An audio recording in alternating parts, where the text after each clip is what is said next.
Start करें? तू कहेगा ना कि स्टार्ट करेंगे। बच्चों, आज हम जो है विभव मीटर सेतु की सहायता से अज्ञात तार का प्रतिरोध ज्ञात करना और उसके बाद विशिष्ट प्रतिरोध कैसे ज्ञात करते हैं, इस प्रैक्टिकल को मैं आपको पूरा एक एक्सपेरिमेंट विथ इंस्ट्रूमेंट के बताऊंगा। इसके लिए आप मेरे इस वीडियो को पूरा देखें, कैसे हम इसका कनेक्शन करते हैं, कैसे रीडिंग लेते हैं और कैसे इसकी प्रेक्षण सारणी कंप्लीट करते हैं। सबसे पहले आपको मैं इन सभी जितने भी मैंने उपकरण लिए हैं उनसे परिचित करा देता हूँ। ये हमारे पास एक बैटरी है। इस बैटरी में आपको 2 वोल्ट से लेकर 12 वोल्ट तक का विभवांतर अपन लगा सकते हैं। दूसरा हमारा ये मीटर सेतु है।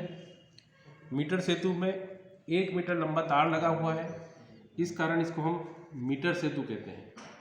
बहुत सारी बात अपन को प्रश्न पूछते हैं मीटर सेतु को मीटर सेतु क्यों कहते हैं? क्योंकि इसमें 1 मीटर तार लंबा लगा है, इसलिए इसको अपन मीटर सेतु कहते हैं। यह मीटर सेतु का तार मैग्नीन कांस्टेंट या नाइक्रोम मेटल का बना होता है, धातु का बना होता है। दूसरा हमारा प्रतिरोध बॉक्स है। इस प्रतिरोध बॉक्स में आप यहाँ से देखेंगे 1, 2, 5, यहाँ फिर 2, 2, 5 और 10 ऐसे अलग अलग प्रकार की कीज लगी हुई है। ये सारी कीज इसके अंदर से श्रेणी क्रम में जुड़ी हुई है। जैसे ही अपन इसको यहाँ से एक की को बाहर निकालते हैं, इसका मतलब मैंने 1 ओम का प्रतिरोध लगाया है। यदि मैंने इसको भी बाहर निकाल दिया तो 1 + 2 अर्थात हमने 3 ओम का प्रतिरोध इस पर लगा दिया है। यदि हमको 5 ओम 4 का लगाना है तो इसको इसके अंदर लगा देंगे और ऐसे इसको 2 और 2 कितने हो जाएंगे, 4 का लगा देंगे। हम सबसे पहले कनेक्शन कैसे करते हैं उसके बारे में मैं थोड़ा सा बता दूं आपको। ये हमारे बैटरी का पॉजिटिव टर्मिनल है। इसका संबंध हमने मीटर सेतु के इस बिंदु से किया है। ये अपना दूसरा पॉइंट है जहाँ पर हम ज्ञात प्रतिरोध जोड़ते हैं। तीसरा पॉइंट हमारा बीच में होता है। यहाँ से हम एक गैल्वेनोमीटर और गैल्वेनोमीटर के एक सिरे से इसको बोलते हैं कुंजी, इस कुंजी को जोड़ देते हैं। ये हमारा अज्ञात प्रतिरोध है।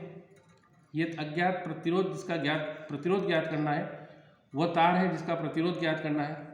इस बैटरी के साथ हमने एक की जोड़ी है। इस की को अपन जैसे ही बाहर निकालेंगे, इसके अंदर करंट फ्लो होना, विद्युत धारा बहना बंद हो जाएगी। जैसे ही अंदर लगाएंगे तो इसमें विद्युत धारा बहना प्रारंभ हो जाएगी। अब हमने हमारा परिपथ कंप्लीट कर लिया है। कंप्लीट करने के बाद हम जॉकी को जब ए सिरे पर कनेक्ट करते हैं तो धारामापी में विक्षेप एक दिशा में, देखिए आप इस दिशा में आया है।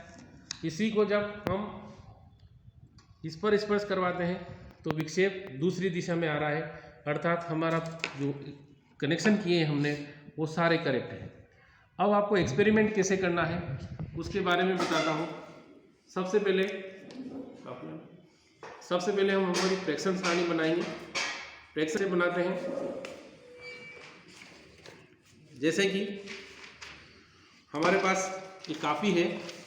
कापी में आप लिखेंगे क्रमांक, फिर यहाँ लिखेंगे ज्ञात प्रतिरोध का मान, ज्ञात प्रतिरोध R ओम में। उसके बाद हम लिखते हैं ए सिरे से संतुलन बिंदु की दूरी, संतुलन बिंदु की दूरी L सेंटीमीटर। फिर हम क्या करते हैं 100 - L सेंटीमीटर। फिर हम S = R 100 - L/L, ये हमारा ओम आ जाएगा। इसके बाद हम सबसे पहले 1, 2 और 3 रीडिंग लेते हैं। रीडिंग कैसे लेते हैं? जैसे हमने ये हमारा प्रतिरोध बॉक्स है, इसमें से 2 ओम का अपन ने प्रतिरोध हटाया। हटाने के बाद हमने फिर से जॉकी को ए सिरे पर स्पर्श करवाया और बी सिरे पर स्पर्श करवाया। दोनों ओर विपरीत दिशा में अपना विक्षेप आ रहा है। धीरे धीरे जॉकी को इस तार पर चला करके, इस तार पर धीरे धीरे मूव करते हुए लाएंगे।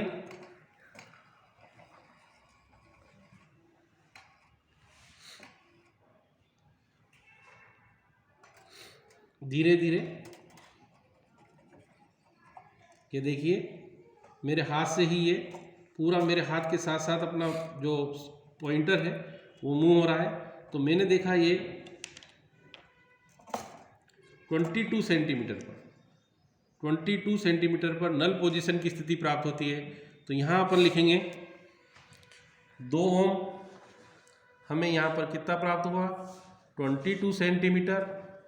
अब जब 22 सेंटीमीटर को अपन यहाँ देखें तो यहाँ अपने पास 78 सेंटीमीटर हमको ये प्राप्त हो जाता है। अब हम इसकी वैल्यू निकालेंगे तो S = R into 100 minus L upon L, इस फार्मूले में वैल्यू पुट करेंगे 2 इंटू 78 अपान 22, इसको यहाँ से डिवाइड कर देंगे 7, फिर 1 बच जाएगा 0.9, ये हमारा पहले वाली की वैल्यू आ गई 0.9 ओम। फिर हमको 3 ओम निकालना है, 2 के बाद 3 ओम। तो अब हमने पहले 2 ओम निकाल रखा था, ये 3 ओम निकाला 1 और 2। उसके बाद फिर से हम जॉकी को ए सिरे पर स्पर्श करवाएंगे और फिर दूसरे सिरे पर स्पर्श करवाएंगे। हमने देखा दोनों बार विपरीत दिशा में विक्षेप आ रहा है। हम इसको धीरे धीरे इस पर मूव करते हुए धीरे धीरे मूव करते हुए लाएंगे तो हमें वापस नल पोजीशन प्राप्त हो जाएगी। जहाँ नल पोजीशन प्राप्त हो रही, हमारा वह बिंदु अब 23 सेंटीमीटर पर है। तो यहाँ लिखेंगे 3 ओम 23 सेंटीमीटर और ये अपना बच जाएगा 77 सेंटीमीटर। फिर रिपीट करेंगे, जो वैल्यू आएगी यहाँ लिख देंगे। फिर यहाँ 4 ओम निकालेंगे, उसके बाद ये वैल्यू निकालेंगे और यहाँ पर अपन इसका मान लिख देंगे। इस प्रकार से हमारे पास S = 3 वैल्यू आ जाएगी। इन तीनों को जोड़ करके 3 का डिवाइडेशन कर देंगे तो हमारे पास S आ गया। अब ये तो हो गया अपने पास प्रतिरोध। विशिष्ट प्रतिरोध ज्ञात करने का सूत्र रो बराबर S into A upon L. S हमारे पास जो वैल्यू आएगी वो रख देंगे। अब A निकालने के लिए हमारे पास ये तार जो था, इससे हम इसके अनुप्रस्थ काट का क्षेत्रफल त्रिज्या निकालेंगे R। उस R की वैल्यू को यहाँ पाई आर स्क्वायर में रखेंगे और L, ये तार हमने यहाँ से यहाँ तक कितना लंबा लिया है उसकी लेंथ को मेज़र करेंगे और मेज़र करने के बाद यहाँ रख देंगे। तो इस प्रकार से हम किसी भी तार का विशिष्ट प्रतिरोध इस उपकरण की सहायता से ज्ञात कर सकते हैं। इसके बहुत इंपॉर्टेंट ऑब्जेक्टिव होते हैं। पहला ऑब्जेक्टिव जो सबसे मोस्ट है, यह किसके सिद्धांत पर कार्य करता है, तो ये व्हीटस्टोन सेतु के सिद्धांत पर कार्य करता है। इसमें तार किस पदार्थ का बना हुआ है, इसमें तार नाइक्रोम, मैग्नीन या कांस्टेंट धातु का बना हुआ है। इसे मीटर सेतु क्यों कहते हैं, क्योंकि इसमें 1 मीटर लंबा तार लगा है, इसलिए इसको मीटर सेतु कहते हैं।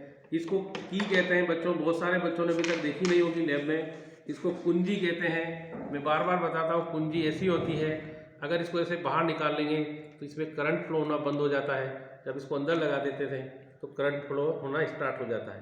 ये अपना गैल्वेनोमीटर है, इसकी सहायता से हम धारा में विक्षेप, दिशा और धारा को भी नाप सकते हैं।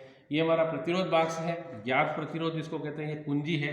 ये पूरा उपकरण है, आप इसको अपने लैब में करें, आपको बहुत अच्छे से समझ में आएगा। थैंक यू, धन्यवाद।